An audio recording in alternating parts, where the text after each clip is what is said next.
Hit TV YouTube channels లో మీ వ్యాపార ప్రకటనలకు మరియు ప్రమోషనల్ ఇంటర్వ్యూస్ కోసం వెంటనే సంప్రదించండి. మీరు రిలీజ్ ముందు కూడా మీకు కొంచెం థియేటర్లు గట్ట ప్రాబ్లం వచ్చాయి కదండి.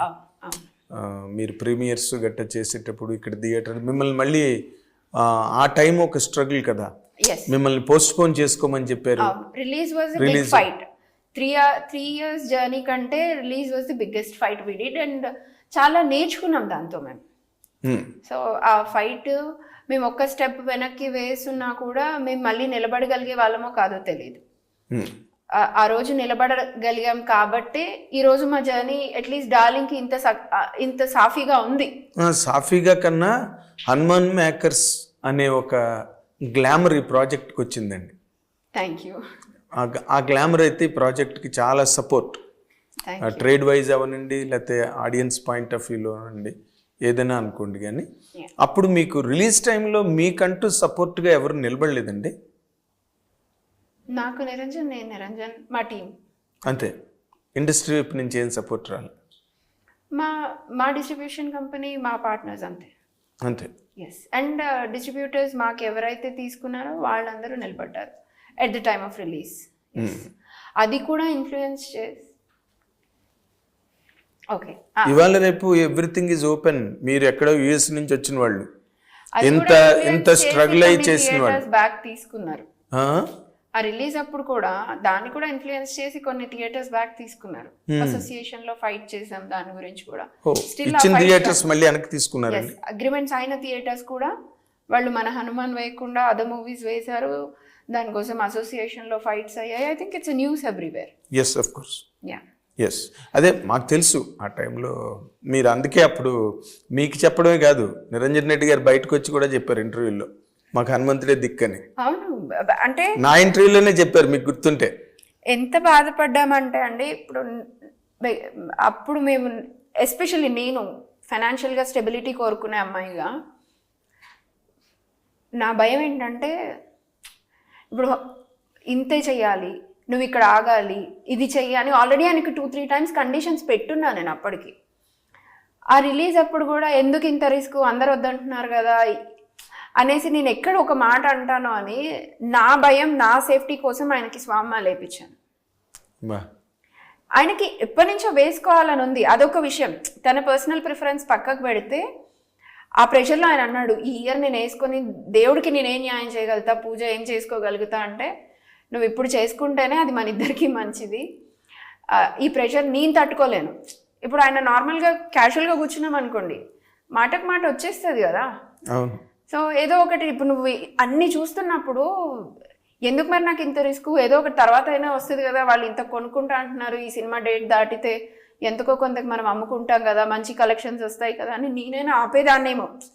బికాస్ నాకు అప్పుడున్న స్ట్రెస్లో 1-2 సార్లు నాకే అనిపించింది, ఎందుకు ఇట్లా రిలీజ్ చేయడం అవసరమా, వెనక్కి వెళ్తే కాదా, ముందుకు వెళ్తే కాదా అనేసి 2-3 సార్లు. బికాస్ అప్పుడు నిజంగా ఆ స్వామి కూడా మాకు హెల్ప్ చేశారు. అయ్యప్ప స్వామి మాల వేసుకోవడం. I didn't dare to talk anything about business అప్పుడు. ఇంకా ఆయనతో అంతా నేను ఆయనకు వదిలేసాను, నువ్వు ఏం చేస్తావో, ఎలా రిలీజ్ చేస్తావో చెయ్యి, నేను ఒక్క మాట కూడా అన్నాను, Hanuman is your call. So నేను ఓన్లీ నీకు పొద్దున సాయంత్రం పూజకి ఏం కావాలి, మధ్యాహ్నం భోజనానికి ఏం కావాలి, ఆ 1.5 41 days నేను ఓన్లీ ఆయన భోజనం తప్పించి ఇంకొక దాంట్లో ఇన్వాల్వ్ కాలేదండి. I was scared. ఎందుకంటే నేను ఒక ఆలోచన చెప్పి నా ఆలోచన వల్ల తను ఇంకే తను కూడా ఎందుకు తను ఇంత భయపడుతుంది, తను ఇంత టెన్షన్ పెట్టడం ఎందుకు అనేసి ఎప్పుడైనా ఒక ఆలోచన చేసి తన డెసిషన్లో ఎక్కడైనా కాంప్రమైజ్ అవ్వాల్సి వస్తుందేమో అనేసి ఐ వాంటెడ్ ఇట్. ఆ సపోర్ట్ ఆయనకి ఇద్దాం. ఆయన డెసిషన్ తీసుకున్నారు, కథను నడిపించుకున్నారు, ఇంతలాగా తీశారు, ఇంతలాగా మేక్ చేపించారు. ఇప్పుడు దాన్ని అలాగే తను ఎలా తీసుకెళ్లాలనుకుంటున్నారో జనాల దగ్గరికి అలాగే తీసుకెళ్ళనివనేసి అప్పుడు మేము అది అనుకున్నాం. మాల వేసుకోకపోతే ఫైట్ లేకపోయి ఉండేవి డెఫినెట్గా, అట్లీస్ట్ కపుల్ ఆఫ్ టైమ్స్ అయి ఉండేవి. అంటే అసలు మీరు ఎక్కువ భయపడ్డారేమో రిలీజ్ అప్పుడు. నేను ఎక్కువ భయపడ్డాను, ఎందుకు ఇంత రిస్క్ అవసరమా అంటే మేజర్ బడ్జెట్ కదా. అంటే అప్పటి వరకు నేను సినిమా చూడలేదు కూడా. అయ్యో. హనుమాన్ నిరంజన్ ప్రశాంత్ నాకు ఒకటే చెప్పింది ఏంటి అంటే, మీకు ఫుల్ ఫ్లెడ్జ్డ్గా గ్రాండ్యూర్గా చూపిస్తాం సినిమా, ఆల్రెడీ ఈ డిస్కషన్స్ అన్నీ అవుతున్నప్పుడు వాళ్ళ దాకా కూడా ఎప్పుడో ఒకసారి రిఫ్లెక్ట్ అయి ఉంటాయి కదా. అవును. మేబీ వాళ్ళు అందుకు అనుకున్నారేమో తెలీదు. నేను ప్రీ రిలీజ్ మన 11th రోజు ఫుల్ ఫ్లెడ్జ్డ్గా మూవీ చూసాను ఓ అందరితో పాటే. సో నాకు ఆబ్వియస్గా భయాలు ఉండడం, ఓన్లీ నాకు కొన్ని సీన్స్ తెలుసు. ఏంటి, అక్క చనిపోతుంది, ఆ ఎమోషన్ తెలుసు, అది క్యారీ ఫార్వర్డ్ అవుతుందని, మనీ దొరుకుతుందని, అంతవరకు ఆ bits and pieces of story తెలుసు. కానీ కథ మొత్తం తెలీదు, నేను ఎక్కడా చూడలేదు. షూట్కి వెళ్ళినప్పుడు వాళ్ళు ఏం షూట్ చేస్తున్నారో, అది సినిమాలో ఎలా పెడుతున్నారు అన్నది క్లారిటీ రాదు కదండి. అవును, పైగా గ్రాఫిక్స్ మిక్స్ అయి ఉన్నాయి కాబట్టి అక్కడ వాళ్ళు ఏం తీస్తున్నారు లొకేషన్ లో అన్నది అర్థం చేసుకోవడం కష్టం. సో నేను ఆ రోజు వరకు ప్రీ రిలీజ్ వరకు కూడా సినిమా చూడలేదు నేను. సో ఆబ్వియస్ గా నాకు భయం ఉండడం కరెక్టే కదా. అవునమ్మా, గ్యారంటీగా ఉంటుంది. పైగా ఇదేమి చిన్న బడ్జెట్ కాదు, ఏదో ఒక 5-6 కోట్లు సినిమా అయితే ఓకే. మీరు అంతకు ముందు కాల్చారు ఆల్రెడీ. అది కూడా పోగొట్టుకోవడం, అంటే మీకు అట్లీస్ట్ పోగొట్టుకోవడంలోనైనా ప్రీవియస్ ఎక్స్పీరియన్స్. ఇది 50-60 కోట్లు బడ్జెట్ అన్నిటికీ తెగించి మీరు చేసినప్పుడు అదొక్కటి నాకు బేసిక్గా నేను సినిమా ముందు నుంచి చూసుంటే కూడా నాకు కొంచెం ధైర్యం వేరేలాగా ఉండేదేమో. అప్పుడు నేను ఆ కాన్ఫిడెన్స్ ఇచ్చేదాన్నేమో. కానీ సినిమా చూసే కాన్ఫిడెన్స్ వచ్చిందండి మీకు ఆ రోజు నైట్. అప్పుడు నేను వెళ్ళి ప్రశాంత్ని కంగ్రాచులేట్ చేయడము. అప్పటి వరకు అసలు Prashanth you did a good job అని కూడా ఎప్పుడూ చెప్పలేదు పాపం. అంత ఇప్పటికీ కూడా ఇంతమంది పొగుడుతారు. కానీ నేను ఓన్లీ ప్రీ రిలీజ్ ఈవెంట్ అప్పుడు, because after the efforts they put on ఆ రిలీజ్ కోసం, విఎఫ్ఎక్స్ కోఆర్డినేషన్ కోసం, పాపం లాస్ట్ రిలీజ్ ముందు 30 days అండి. ప్రశాంత్, మా లైన్ ప్రొడ్యూసర్ వెంకట్ జెట్టి, నిరంజన్, ఒక్కరోజు కూడా వాళ్ళు 2 గంటలు ప్రాపర్గా నిద్రపోలేదు. Because of the huge work they had, because they have to fight with the release, they have to go through so many things. Nothing is easy కదా. యా, ఆ 1 month వాళ్ళు పెట్టిన ఎఫర్ట్స్కి I was really amazed. Team ప్రమోషన్స్కి తేజ వచ్చి support చేసిన విధానం, everything. So ప్రతిదానికి I felt that at least product outcome ఎలా అయినా ఉండనివ్వండి, కానీ అంత ఎఫర్ట్స్ పెట్టి వాళ్ళు వర్క్ చేయడం అనేది గ్రేట్ అనిపించింది. పైగా చిరంజీవి గారు ఎప్పుడైతే ప్రీ రిలీజ్ ఈవెంట్కి వచ్చారో పిక్చర్ రేంజ్ ఏం మారిపోయిందండి.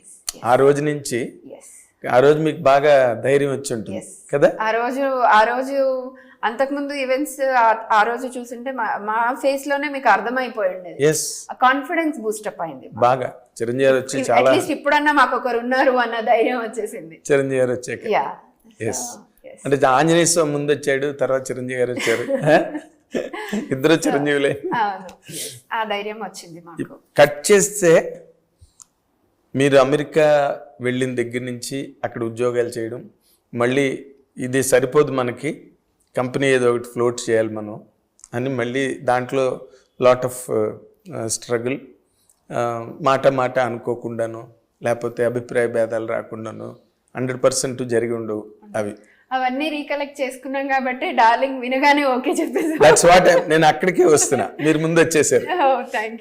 హిట్ టీవీ యాప్ ని డౌన్లోడ్ చేసుకోండి. ఇందులో short news, live news, entertainment movies అన్ని అవైలబుల్ గా ఉన్నాయి. Please download hit TV app.